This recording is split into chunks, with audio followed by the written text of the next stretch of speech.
So, Father Cristino, it has been said that you have some very controversial views on dating. Yes, it has been said. And this has piqued my attention. I don't know what those controversial views are. So I just was going to open that up to you and say, what are those views that some people have struggled with that you have shared? Well, I can't remember. I think it must have been in 2018. Might have been the very beginning of 2019. But I gave a talk at the U of C as part of a series that we were running at the time that I called Dating Isn't a Thing. And there was like 65 students that came to hear this talk. And ever since then, it's just kind of spread like wildfire that, well, some people have misinterpreted what I say. They say that Father Cristino thinks that you should just get engaged without dating someone, which obviously is ridiculous. I have not suggested that. But then other people think that what I've said is that I just don't like the word dating, but it's the same thing as courtship. And still, that doesn't quite get to the part of what I want to get across. Why I say that dating is not a thing is because I do not believe that it should be treated as a part of the getting to know someone that it has been turned into. I think the word itself comes from saying we have a date, meaning we've made an appointment with each other to go out and spend some time together or get to know each other better. And so if you go on a few of those, then you could say you're dating. That, I think, is where the genesis of this phenomenon has come from. But I have a serious issue with the idea that we can treat people like clothes that you try on in the store or a car that you take for a test drive. You can't treat people like that. And so if you want to get to know someone better, that's fine. And that's a natural thing to do. But to define yourself in terms of boyfriend and girlfriend, now that we're dating, I reject that as the way to begin a relationship with someone. And unfortunately, that's what I see happen with this younger generations. Dating has been moved to practically the beginning of them getting to know each other. They call each other boyfriend and girlfriend, and they say they're dating for this indefinite length of time, often without having it at all on their radar that they're contemplating marriage. And so if marriage isn't even in the equation, and you don't even really know this person, what in the world are you doing calling them your boyfriend or girlfriend and thinking you have exclusive rights to each other's time and attention? That's what I am pushing back against. And so I think there needs to be a longer continuum on which people break down their relationship, the phases that their relationship goes through, and that this phase that you might call dating should just be a brief transition from realizing that this person is not just my friend to deciding we need to seriously consider marriage. Okay. Interesting. So set up the scenario as a young man and a young woman are they're attracted to each other. They want to get to know each other. Are you saying then that the guy shouldn't call up the girl and say, "Hey, do you want to go for supper?" And no, okay, he should not that quickly. You because you both know that only means one thing, that you want to be dating each other. That's why you're taking her out on a date. And I want to say, I'm talking about a particular time in history right now. I'm not saying that this necessarily would have been the case or that I would have felt as strongly as I do right now 40 or 50 years ago. We are living in a time when absolutely nothing in the culture that surrounds the lives of these young people points towards or illuminates the dignity of marriage. And so when you live in a society where everyone understands what dating is supposed to lead towards, that's a very different circumstance to be living in than the one we're living in right now. And so I do admit that this might be a bit impacted by the time and history in which we find ourselves. But I think the principle remains the same. You don't get to know someone properly by getting to know them exclusively and in private. People aren't fully themselves in a situation like that. We should come to know each other in a broader group setting. You should realize, after being in each other's presence and in each other's company, in a group of friends or at school, you have classes together, or you come to the St. Francis Xavier Chaplaincy in Calgary. You have a community where you notice how each other interact with others. And I tell this to the girls particularly. If you want to know what a guy is like, don't just watch how he treats you when it's just the two of you, because he's obviously going to be trying to win you over. I'm not saying that he's lying to you, but he's hyping up some part of himself to sell himself as a desirable suitor. Watch how he interacts in a larger group setting. Watch how he acts with his buddies. Watch how he talks to all girls. Pay attention to how he carries himself if you want to get to know him fully. Don't just jump at the opportunity because he came and talked to you one time in private. You don't know who that person is at that time. So calling them up and say, let's go on a date, you're setting yourself up to not actually get to know this person yet. I think you're actually taking a step back. So at what point in the continuum of this developing relationship do you move from observing a person in a public setting, spending time with them in a group setting, some sort of group activity, friends, class, to I would like to have coffee with you, so we get to, is that too exclusive to sit down? So can we have, just have a conversation. Are you saying, well, right, maybe you should have some friends there with you? Well, I think that you will have gone, if you are trying to follow my principles, you will have been out on some group setting dates, if you will, with this person, without calling it that. My concern is the change in categories that get applied when you declare yourself to be dating. No one uses Facebook anymore of the younger generation, but back in the day, you used to go and change your relationship status. Right? In our generation, that was a revolutionary thing when you went and changed your relationship status from single to dating. And then everyone said, oh, they're in a relationship. What you've done is now defined yourself by way of another individual, and you implicitly expect two things out of having made that redefinition of yourself. First, you expect exclusive rights to their time and attention. And secondly, you now have given each other permission to introduce physical intimacy into your relationship. Some degree of physical affection. Even if you're very good, serious Catholics and you plan to abide by chastity and abstinence, saving yourself for marriage, when you call yourself dating, you expect that you should be allowed to do some things together. Those two things coming on too soon and too early compromise your ability to discern the nature of your relationship with each other. That's the problem, is what calling yourself dating assumes to give permission. And the longer you put that off, the better. Now, some people say, yeah, but what if I waited too long to ask and then she gets swept away by someone else? Yep, I get it. That's the risk that you take.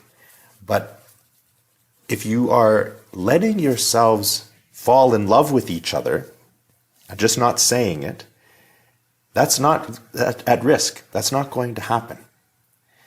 I always say to my students, fall in love with your friend, not your boyfriend or girlfriend. Fall in love with your friend. And then you can have that conversation where you say, we're not just friends, are we? We go in these group settings, we're together a lot, but I only ever just want to be with you. I'm always thinking about you. And you realize, yeah, we have something different than I have with any one other person in this group. Okay, can I take you out for dinner? If you've put it off long enough, you know who this person is. Now, you can actually start having serious conversations about what would it look like for us to head in the direction of marriage. If you're not ready to have that conversation, you're not ready to date. That's the bottom line. Here's another consideration. What would you say to a young man and woman who are ready to date? They've spent some time with each other. They feel like they're ready to move towards marriage. Question, how long is that period of dating to marriage? And 2, should they consider getting married if they have zero intention of having children in the immediate future? Excellent questions. So, in response to how long that period should last, I would say that it doesn't have to be a certain length of time, and it's going to be different for different people. But I don't know any reason why it should be a prolonged period of time. Unless you're doing the whole getting to know you part inside of that box that I'm calling dating.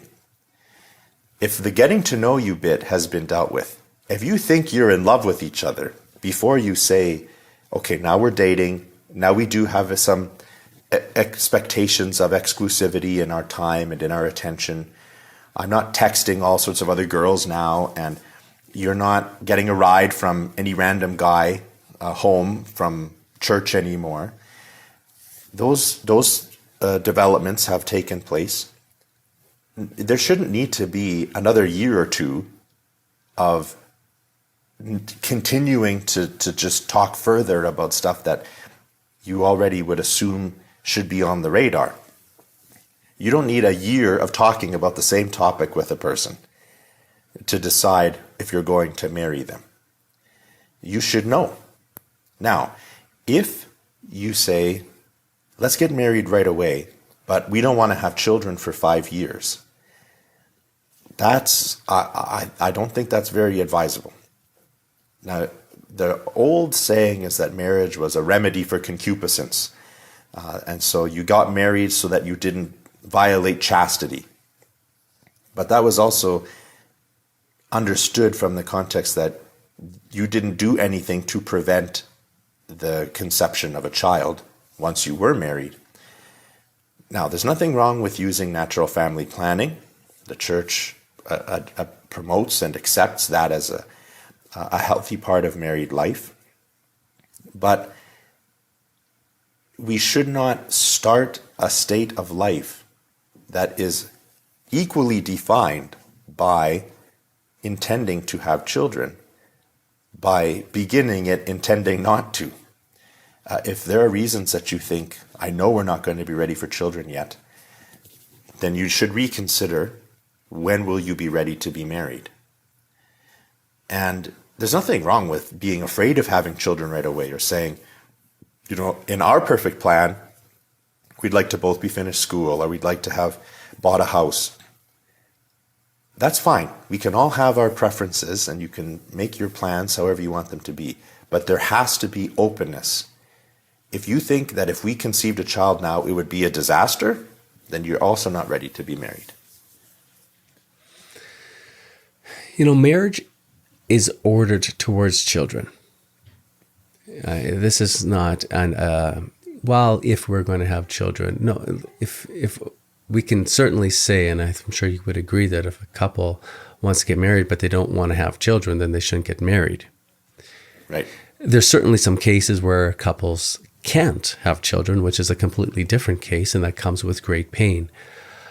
Janelle and I were talking about this recently, and it really kind of felt more strongly maybe than what we have articulated up to this point, that if a young couple was getting married and they just don't want to have children in the immediate future, then why are you getting married? Don't get married. Like, what's the point? Your whole relationship is ordered towards life. Now, there could be circumstances that are unforeseen that happen in the beginning of marriage that realize, okay, maybe we should postpone. It would be prudent to do so. But if those are foreseeable, and you say, well, we want to postpone for a long period of time right after we're married, before we have children, my thought is, well, what in the world are you doing getting married then? Right. Because your marriage is ordered to life. That's supposed to happen. Children are not an accident. This is the beauty of marriage. It allows for self-sacrifice, self-donating love that produces another child, and then you get to love them. I think a lot of times people say, oh, I want to put that off because, well, our lifestyle is going to change, or they just want to have a perpetual dating relationship, but now it's marriage with all those physical benefits. Right. That's selfish. In one sense. I mean, there's a beauty that comes with physical intimacy, but part of that beauty, besides the pleasure, is life. Right. That you might, in this act of physical intimacy with your beloved, be blessed by God to participate in his act of creation. Right? God primarily reveals himself to us in creation. We say that the principal operation of the first person of the Blessed Trinity, of the Father, is creation. So every act of sexual intimacy in marriage should be regarded as an opportunity to be called upon by God to have participated in that greatest of his acts. And if you would start your married life intending not to participate in that, or hoping that he won't ask that from you, it's counterintuitive. Now, as I said, that doesn't mean that as soon as you get married, you should be making sure you try and conceive a child within the first month of marriage. That obviously, no one would understand that has to be your main objective. But that's my question to them. If you imagine that, yeah, we really want to be married, but we definitely want to make sure we don't have a child, then you don't want to be married. If you can say, yeah, well, we'd like to try and finish our degree, or my future husband has a contract that he's finishing off, and so it would be helpful if we were both under the same roof again, stably. Yeah, of course, those are all good considerations. And if one of those is pitted against the possibility of conceiving a child, then it's better that you postpone getting married. But if you can't live apart, if your desire for married life is so strong and you just want to be with each other, then you have to ask, is this out of love that I want to begin my married life with this person? Or is it, I believe the teachings of the church, I don't want to sin, but we really can't do this abstinence thing much longer, so we've got to get married. If that's part of what's driving the desire to get married now, then you're going to continue to run into trouble throughout the rest of your married life. Because as far as I can tell, every married couple I know spends the vast majority of their married life abstaining. You have so much to do in a day that you don't plan your entire life around the next opportunity for sexual intimacy with your spouse. It may be the culmination of your love, but it's not the driving force of what keeps your married life going. You're pulled in a million different directions. So you're already coming to marriage with a mistaken understanding if you don't realize that self-control and prolonged periods of abstinence are already going to be part of married life. Yeah, most certainly. So if you think it's hard right now, it's not going to necessarily get all that much easier. So therefore, marriage is not your remedy. You need to work on whatever that is interiorly within you, that you need to make sure you have integrated as well as you can before you enter into married life. So if one of the fruits of marriage is children, now rewind, going back into considering dating, moving from this friendship into this exclusivity type of relationship, should one move into that more exclusive relationship, if you want to call it dating, if one is not ready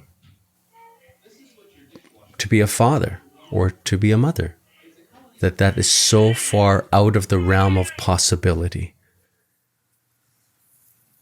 That's part of my whole point about why would you start dating a person you don't know, or worse, when you don't even know yourself yet, and not have on the radar marriage and children. If you are confident that that can't be on the radar right now, then neither is dating.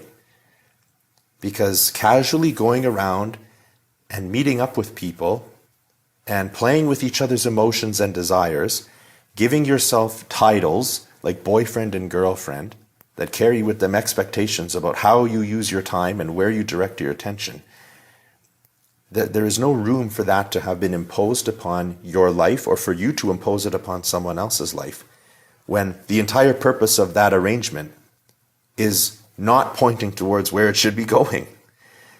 And so that's the main reason behind my insistence that you do not need to get into that situation prematurely. Yep. If you want to call it courtship, that's fine. But don't just date by a different name.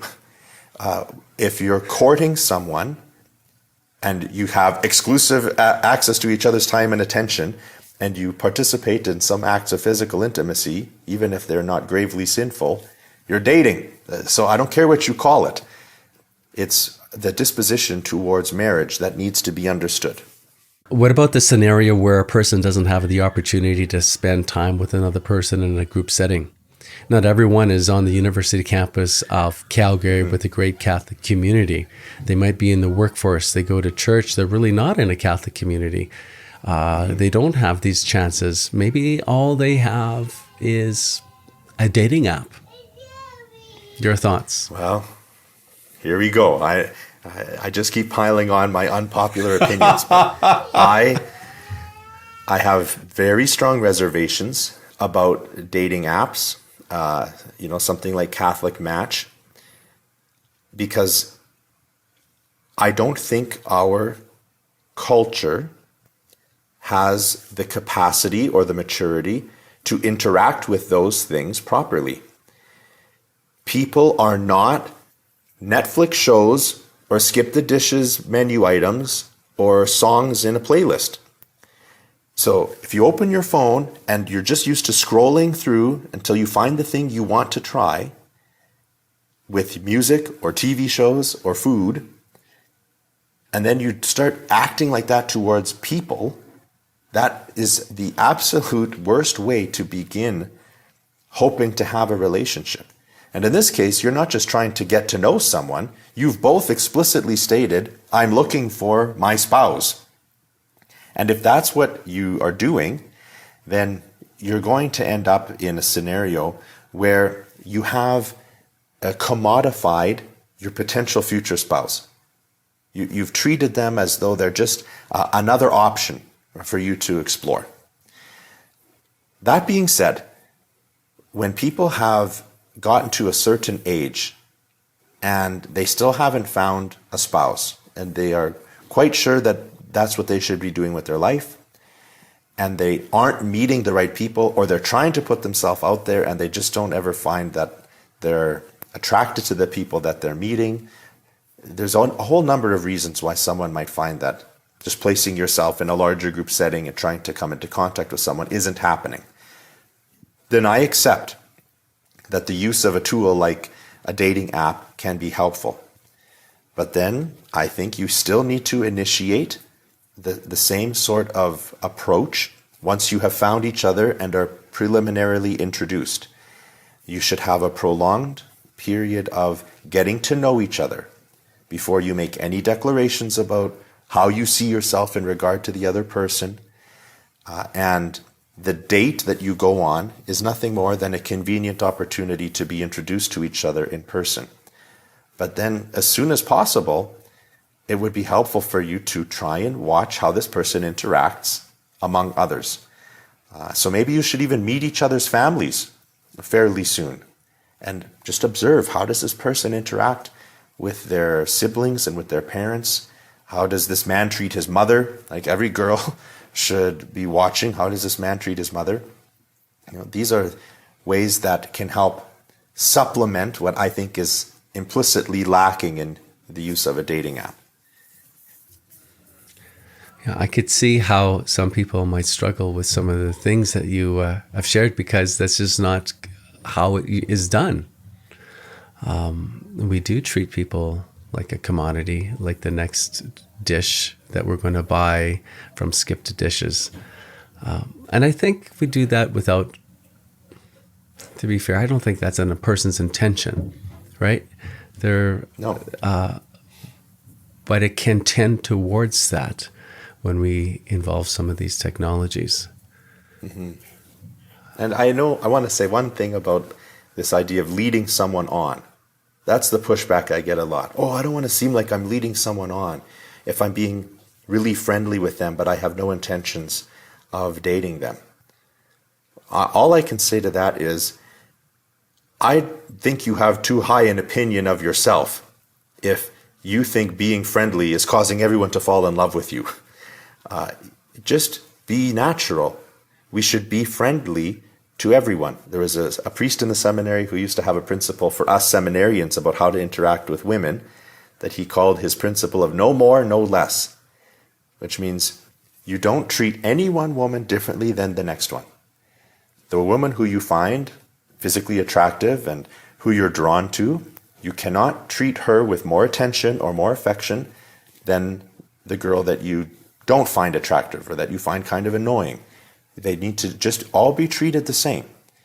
And that shouldn't just be for seminarians. I think we can have that principle in those preliminary stages of being in group settings, getting to know people, putting ourselves out there. Just treat people equally. And then, over time, you'll notice that there's one person that stands out. You'll only notice that if you give yourself that equal footing to let that person sort of climb up in the rankings.